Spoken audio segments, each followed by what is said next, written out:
All right, everybody, welcome to a special edition of iSocial Talks. I'm Brian Fanzo, better known as iSocial Fans on the Twitters, and we're doing a nighttime edition of iSocial Talks.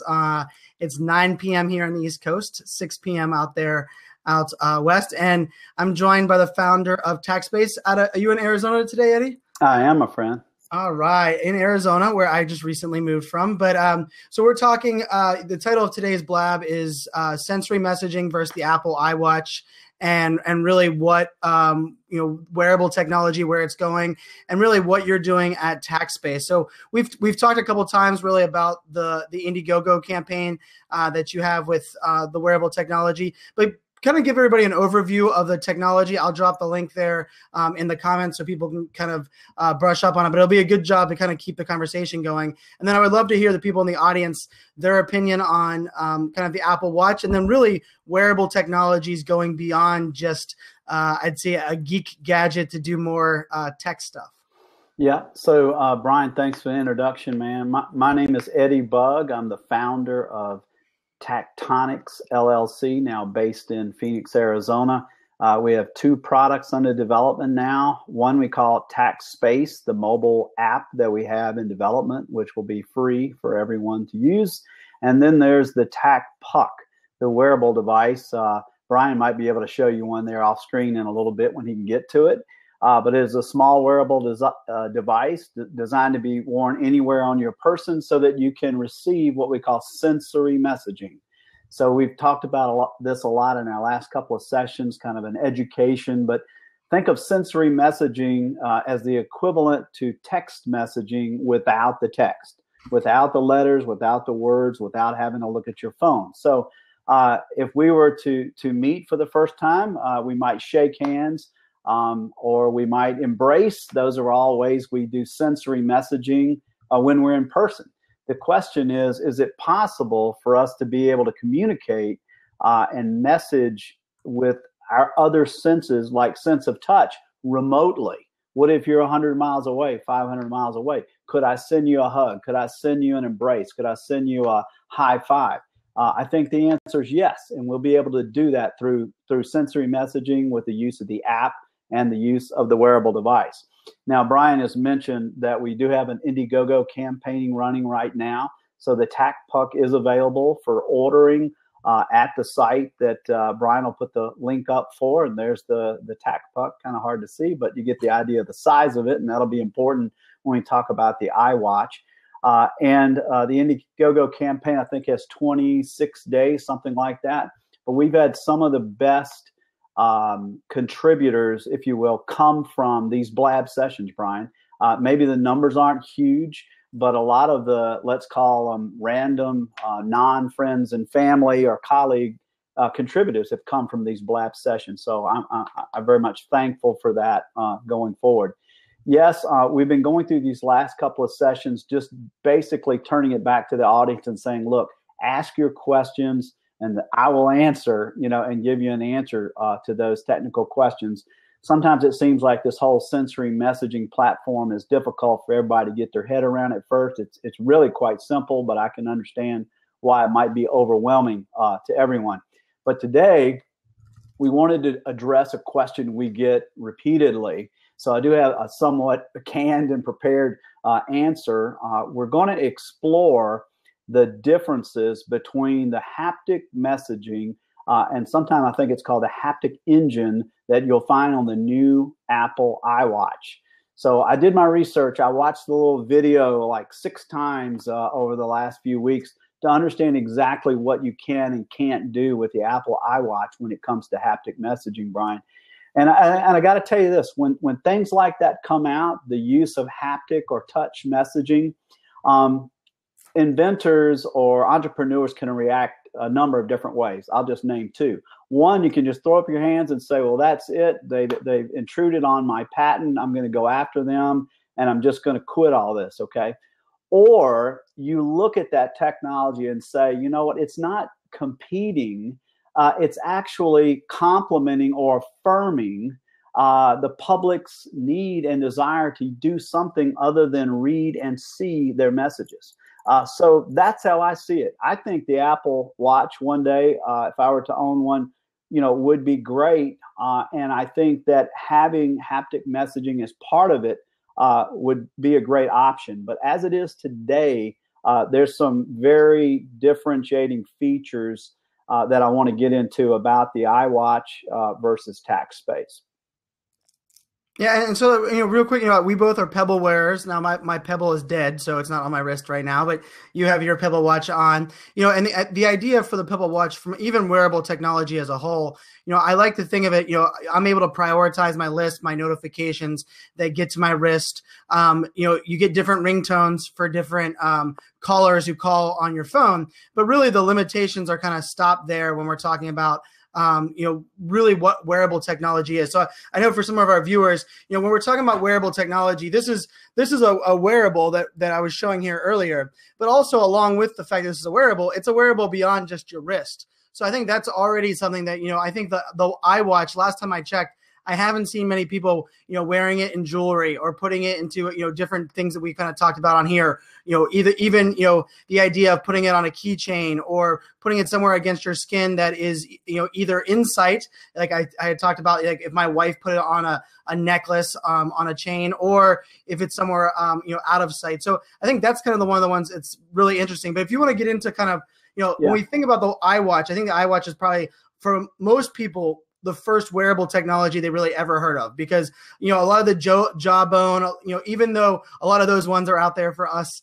technology people, I think they're the wearables themselves were really brought to the market because of the iWatch. So I'm really interested to hear kind of where. Okay, so let me kind of keep I'm going to keep this kind of rolling. I respect people's time and the time of day. At this time of day, you probably should be with your family if you have a family. Hopefully, we got some other maybe young single people tuning in tonight.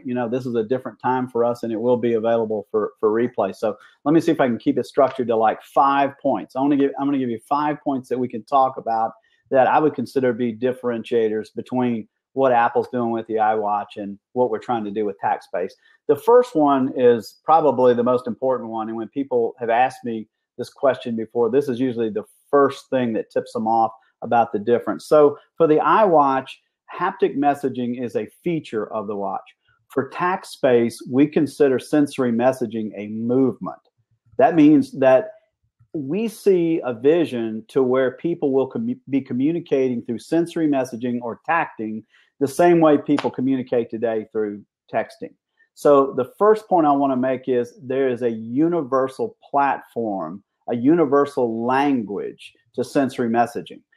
Whereas if you're familiar with the iWatch and you understand the haptic technology that's built into it, there is no language for that. You can choose to tap on your iWatch, and your corresponding person's iWatch would feel that tap pressure, I think, as well as the pattern.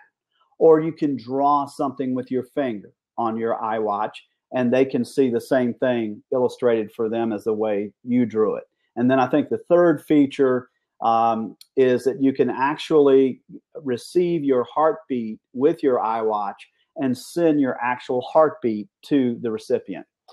So that's kind of the limit. But there, unless you have some coded message for each one of those things as to what they mean, there's no universality to the language. If you were to send it to someone else or a different group, or another iWatch wearer, they wouldn't know what that haptic message meant necessarily. So Tactspace is about setting up a menued list of 30 to 50, and we think it'll grow to more than that, standardized messages that'll be universally understood by anyone who receives a message. So think of something silly like LOL for laugh out loud. Well, everybody knows what that means now because we've all adopted that language. Right. So the universality of the language is what's kind of different with Tactspace.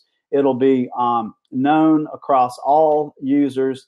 And I do want to add this, though. You will have the freedom to create your own tact messages, too. So if Brian and I wanted to have a message only he and I understood, and it said, hey, let's meet for a beer or something at our usual place, then I could create that message, the stimuli that goes along with that. I would share it with Brian, and he and I would know what that particular message means. So the users will be able to create their own, but we will start with a standardized universal language. So Anyone with any questions or comments about this?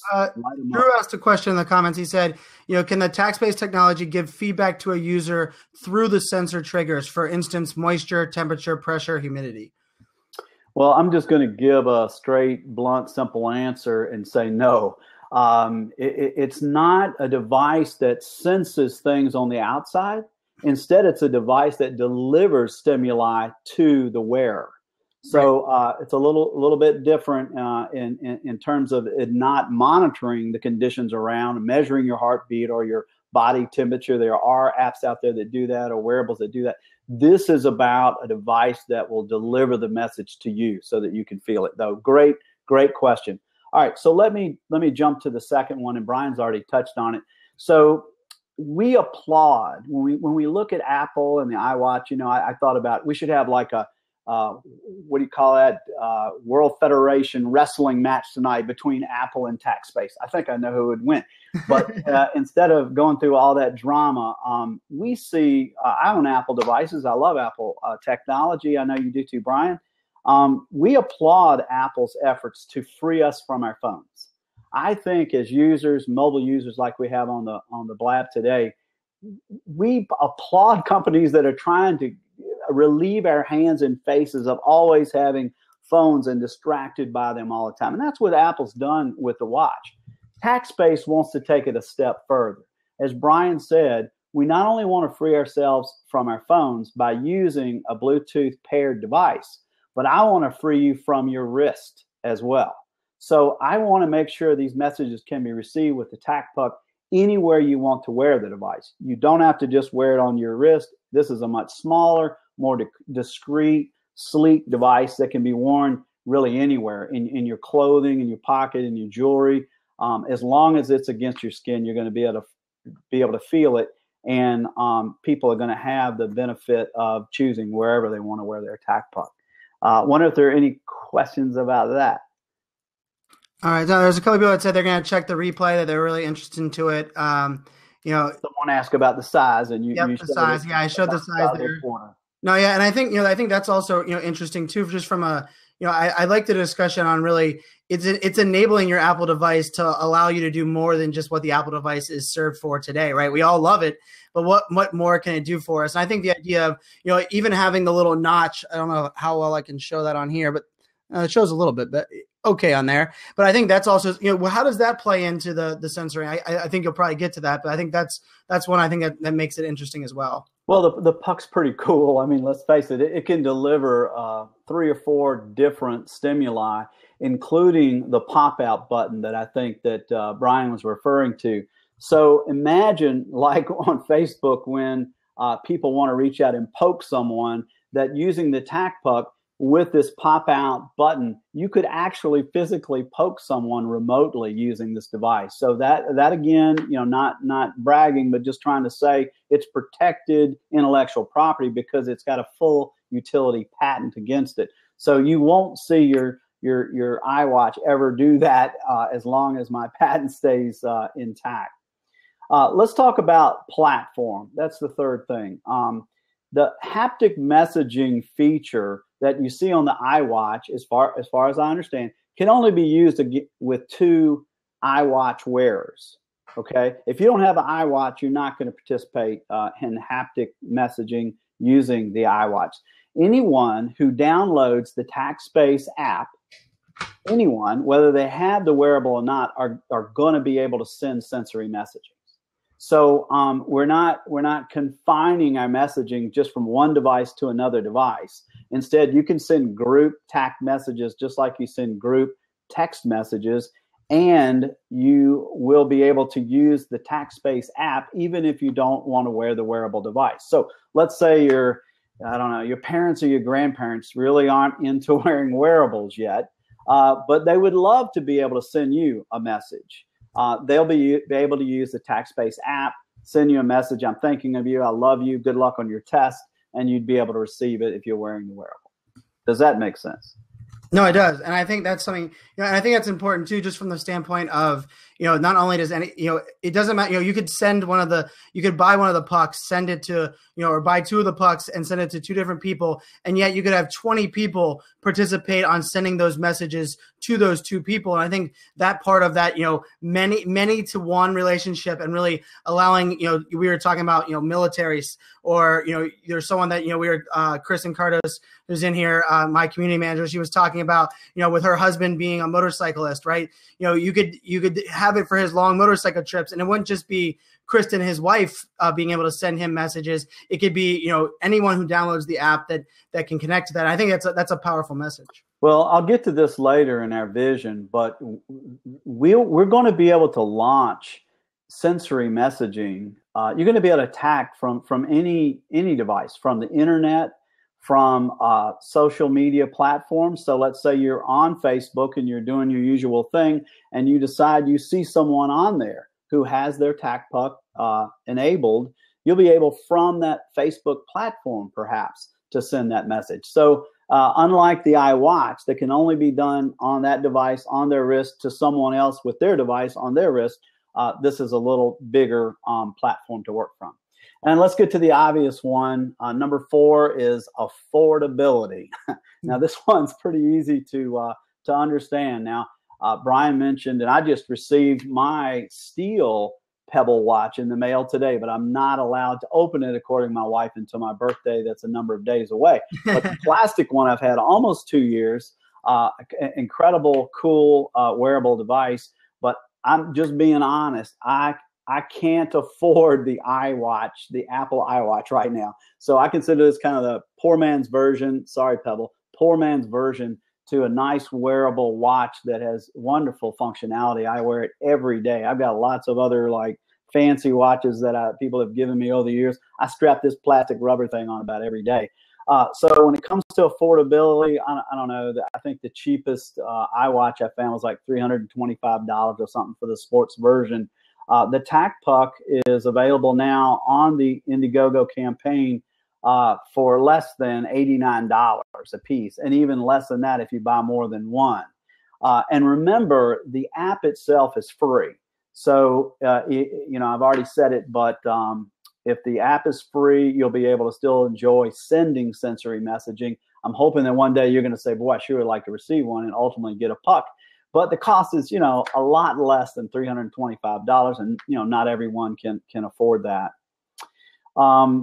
Have we put up the link to the Indiegogo campaign? Yep. I guess we have. Links out there. And actually, for anybody who tells a little bird over there, I actually have the bit.ly link to the Indiegogo campaign in the title of the episode. So if you share that out, you'll actually that'll actually be shared out with the link to both, not only the Blab, but it'll include the link to the Indiegogo campaign as well. So appreciate anybody that's watching this and supporting. This is an Indiegogo campaign where we're kind of educating a market on not only the power of this technology, but the idea of not only crowdsourcing through live streaming, but crowdfunding through Indiegogo. So this is definitely leveraging not only change, but we're kind of teaching change, we're leveraging change, and we're leveraging change technology. So that's kind of what we're doing there with the link. So I think you got to jump into the next the advantage over there of the Apple. Yeah. Last point, guys. I want to keep it short tonight. So we talked about differentiation in the universal language. Then we went and talked about the freedom from our phones, freedom from our wrists, the platform itself for Tactspace being different, and affordability. But the last point I think is probably the most fun one to talk about as a visionary like you, Brian, is the vision for Tactspace. I think is much different. The wearable technology and the TACTpuck itself that Brian was showing you, for us, is our way to introduce the world to sensory messaging. Now, there are a lot of other patent-protected ideas and claims around including the same sensory messaging into things like teddy bears. We talked about this, stuffed animals that kids could have when they go to bed, and sensory messages could be sent from their parents in a way that they could feel that on their favorite nighttime toy. They receive a sensory message even though their parents might be a long distance away on business or maybe in the military. Picture frames and other kinds of tchotchkes, if that's still a word, things that you find your wife has put on the shelves that collect a lot of dust, those things. Well, picture frames could have pictures of, the sender who might send the sensory message. And when the message is received, it would be received by the receiver's phone and pushed to the picture frame, and the frame would light up a different way. Or one of the coolest, most obnoxious things I can think of is a string of Christmas tree lights. I would send these to Brian for Christmas. He'd put them all up. They would be geared with sensory messaging. I'd be able to send a TACT message to Brian's phone. It would push from Brian's phone to his Christmas tree lights, and they would just flash on and off obnoxiously and play jingle bells or something, right?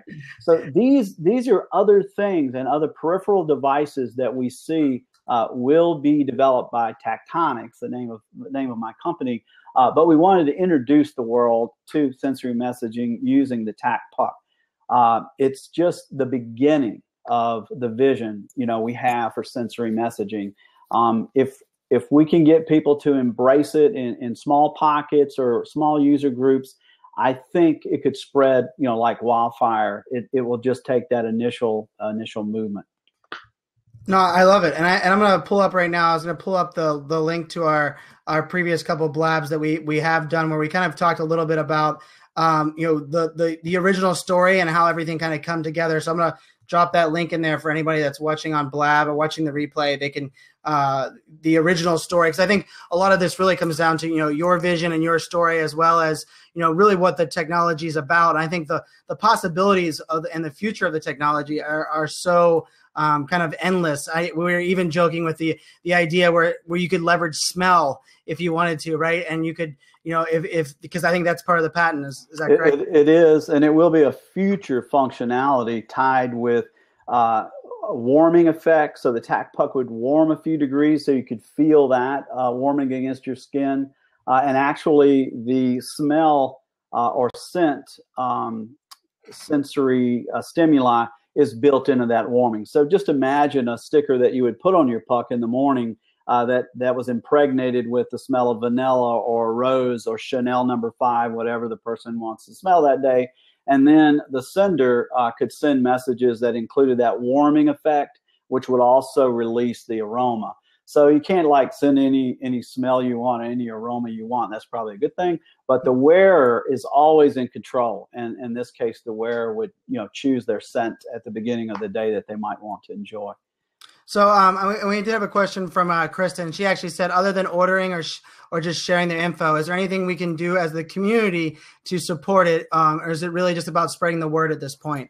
So I thought that's a really good question. Well, I'm all for prayer, and I'm not joking. For those of you that are of faith, there can never be too much prayer. There are a lot of people praying for this technology right now to get off the ground and hopefully be a positive, do good influence. So all of the examples I've tried to give are ones that are designed to encourage people. And I want to be critical of other technologies, but I've said this before. A lot of wearable technologies that are out there today are really about monitoring yourself, understanding yourself better, how well you run, how well you exercise, how well you sleep, right? And I could go on. And they're wonderful technologies. I own some of them. I have a Fitbit. I use it, okay? So I'm not putting that down. But I want to differentiate Tactspace as a wearable device and an app that's designed for you to be able to reach out to others and encourage them, lift them up, cheer them up. The world is full of negative people and haters, but I want this technology to get us out of our phones, stop thinking about ourselves quite so much, and maybe reaching out and encouraging others more. I can't say it any clearer. So anything you can do on that front would be great. And then I want you to know, announcement today, you'll see this if you follow us on any of the social networks, Facebook or Twitter or any of those. But Tactspace will be participating in an event here in Phoenix called the Phoenix Mobile Festival. And we'll get a link out there to everyone for that. But it's called the Phoenix Mobile Festival. And there's several hundred people coming on this Saturday, all day. Tactspace will have a booth there, and we'll be talking to a lot of very smart people who are in this industry in wearables and in mobile technology. Intel is the primary sponsor there. Maybe Intel will sponsor Tactspace to get launched if we put an Intel chip in every TACTpuck. That would be fine by me. So, yeah, the other thing you could do for me is if there are target markets like Lindsay mentioned last week, she has a good contact in healthcare or a good contact in education or a good contact with someone with the blind and sight impaired. And Lindsay also knows people who are involved in children with, let's call it special needs around sensory processing disorder. If you have a contact like that and you could tweet us about it, I would be indebted to you. If I need to sit down with those folks and pitch to a broader audience, I'm happy to do it.